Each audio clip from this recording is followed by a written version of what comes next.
Hey guys, my name is Henry Brand. Today I'm going to be telling you how I got a 9 in GCSE English language. So my exam board was Edexcel. This will probably vary a little bit depending on the exam board that you do, but broadly these tips and advice will be helpful. So I always had a fairly good base level of English language. I was quite naturally good at it. I think I did a lot of reading when I was younger, which really helps. So for those of you that are kind of in year 10, year 9 maybe, I'd recommend getting into reading. Just read lots of things, newspapers, articles. Even in year 11 it helps a lot. Just having a kind of broad knowledge of things and words and stuff like that is just really helpful in general for English language. So that's my first tip.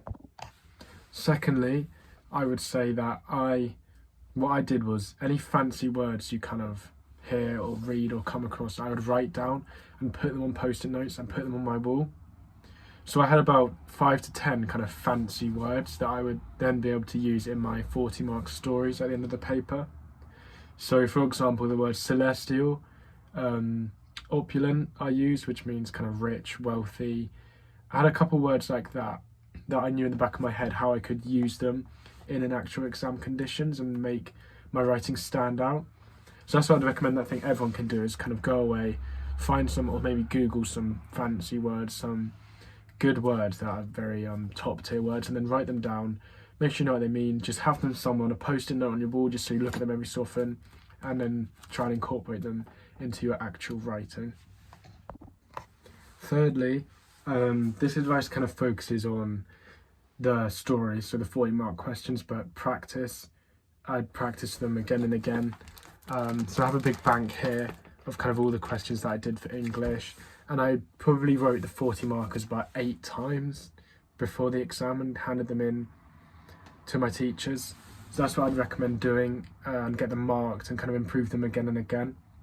And I would have 2 stories that I could kind of fit into any exam condition. So for Edexcel, I think it's similar for AQA as well. They'd give you 2 questions like, write a story about a time when you or someone you know stood up for something, or when you were happy, or when the weather was memorable, or when you were scared.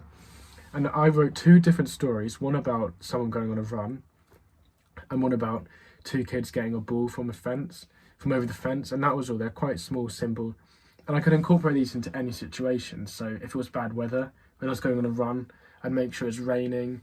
If stood up for something, I could do stood up for the ball because he wouldn't give it back. So you can adapt these stories just to fit them in the exam, and that means that you can go into the exam if you've practiced it again and again with a kind of grade 9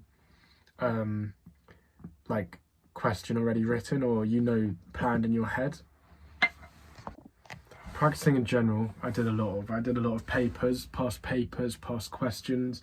People say you can't revise for English, but the biggest way I would recommend revising is by practicing papers and questions and handing them into your teacher. Try asking your teacher for lots of questions. Just do it once every 2 weeks, once a week from now to your GCSEs. When you get feedback, improve on that feedback. I think people underestimate their teachers. A lot of the time they're really good. They're willing to mark your work, willing to do your essays and stuff for you. So I think practice definitely helps a lot. Knowing keywords, make sure you know all of the types of analysis that you can use. So you need to be Googling techniques, literary techniques, like things like semantic field. You should know what all of those are, how to recognize them, and how to put them into your own writing. And then also, I would say, when you're writing your 40-mark questions, try putting a list of punctuation across the sideline and ticking it off. Like, just make sure you've done it all at least once, like semicolons, stuff like that, just to improve your writing.